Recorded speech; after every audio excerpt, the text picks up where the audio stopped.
तो आज के टॉपिक में हम लोग विद्युत के बारे में सीखेंगे। विद्युत शब्द की उत्पत्ति कहाँ से हुई, आवेश किसे कहते हैं, आवेश के प्रकार क्या होता है और विद्युत धारा। तो इन चीजों के बारे में हम लोग डिटेल से देखने वाले हैं। सबसे पहले विद्युत देख लो। विद्युत क्या होता है, इसमें एक प्रकार की ऊर्जा होती है, एनर्जी होती है। विद्युत भी उसी प्रकार से एक प्रकार की ऊर्जा होती है। विद्युत क्या होती है, एक प्रकार की ऊर्जा होती है। लेकिन विद्युत उत्पन्न कैसे होता होगा, तो जब मुक्त इलेक्ट्रॉन प्रवाहित होता है, मान लो कि ये तार है, जब मुक्त इलेक्ट्रॉन प्रवाहित होता है तब जाकर विद्युत उत्पन्न होती है या उसमें विद्युत पाया जाता है। तो विद्युत किसे कह सकते हैं। अब जे थॉम्सन आप लोग सुने हो जी, 9वीं 10वीं क्लास में जे थॉम्सन, उन्होंने एक परिभाषा दिया था इसका। उन्होंने कहा था कि मुक्त इलेक्ट्रॉनों का प्रवाह विद्युत होता है। विद्युत क्या होता है, मुक्त इलेक्ट्रॉन का प्रवाह विद्युत होता है। अब मान लो कि हमने यहाँ पे तार लिया, इस तार में इलेक्ट्रॉन प्रवाहित हो रहा है, विद्युत हो गया। हमने इसको टच किया, मान लीजिए कि कोई व्यक्ति है, उस व्यक्ति ने इसको ऐसा करके छू लिया, इसमें करंट लगने लगा, मतलब इसमें भी मुक्त इलेक्ट्रॉन प्रवाहित हो रहा है उस व्यक्ति में। तो मुक्त इलेक्ट्रॉन का प्रवाह विद्युत होता है। अब देखिए, विद्युत को इंग्लिश में इलेक्ट्रिसिटी कहा जाता है। अब हम ये देखें, इलेक्ट्रिसिटी शब्द कहाँ से आया होगा, तो बहुत समय पहले प्राचीन समय में एक देश हुआ करता था यूनान,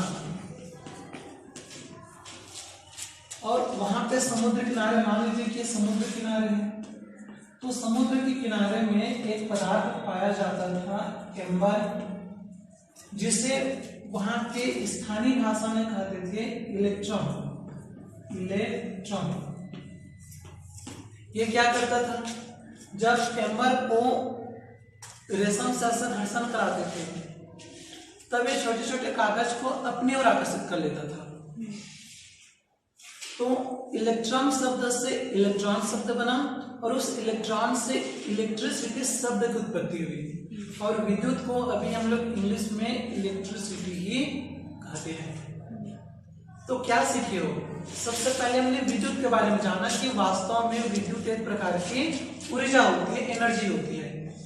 अब विद्युत कैसे हमें प्राप्त होगा, तो जब किसी भी तार में मुक्त इलेक्ट्रॉन प्रवाहित होगा, किसी पदार्थ में मुक्त इलेक्ट्रॉन प्रवाहित होगा, तब हमें विद्युत प्राप्त होगा। और विद्युत को इंग्लिश में इलेक्ट्रिसिटी कहते हैं। इलेक्ट्रिसिटी शब्द कहाँ से आया, इसके बारे में भी मैंने आपको भी बताया कि प्राचीन समय में एक देश हुआ करता था यूनान, वहां समुद्र किनारे एक पदार्थ पाया जाता था एम्बर, जिसे इलेक्ट्रॉन कहते थे। मान लो कि इसको जब बुनिया सिल्क से घर्षण कराते थे तो छोटे छोटे कागज को अपने ओर आकर्षित कर लेते थे। ये पदार्थ जो है पीले रंग का होता था। तो सभी आप समुद्र किनारे जाते तो आपको क्या मिलेगा, सिप मिलेगा और कुछ कुछ पदार्थ मिलते हैं, देखे हो ना, धोखा वगैरह। वैसे वहां पे एक पीले रंग का पदार्थ था। जब इस पदार्थ को दुनिया सिल्क से घर्षण कराते थे तो छोटे छोटे पदार्थ को आकर्षित कर लेता था। देखिए वैसा, तो इलेक्ट्रॉन शब्द से इलेक्ट्रिसिटी शब्द बना, ठीक, इलेक्ट्रॉन और इलेक्ट्रिसिटी शब्द बना। आगे इतना समझ में। तो विद्युत के बाद हम आवेश को एक बार देख लें। आवेश क्या होता है, विद्युत आ गया ना सबको समझ में, आ गया समझ में। नेक्स्ट देखिए आवेश। आवेश को इंग्लिश में चार्ज कहते हैं। आपने चार्ज शब्द सुना है, मोबाइल में चार्ज नहीं है, बैटरी में चार्ज नहीं है, ऐसा बोलते कि नहीं बोलते। तो आवेश को इंग्लिश में चार्ज कहते हैं। अब आवेश क्या होता है, तो जब कोई भी पदार्थ इलेक्ट्रॉन को त्याग देगी या इलेक्ट्रॉन को ग्रहण कर लेती है तब तो इलेक्ट्रॉन बहेगा। मान लो कि इलेक्ट्रॉन को त्याग देगा तो बहने लगेगा, इलेक्ट्रॉन को ग्रहण करेगा तो उसमें इलेक्ट्रॉन बहने लगेगा। तो जब इलेक्ट्रॉन कोई भी पदार्थ त्याग दे या ग्रहण कर ले तो उसमें प्रवृत्ति उत्पन्न होता है, उसमें गुण उत्पन्न होता है, जिसे हम आवेश कहते हैं। तो आवेश क्या होता है, एक प्रकार की प्रवृत्ति या गुण होती है, जैसे मनुष्य में होता है ना। मनुष्य में क्या गुस्सा भी पाया जाता है, मनुष्य में देखिए आप लोग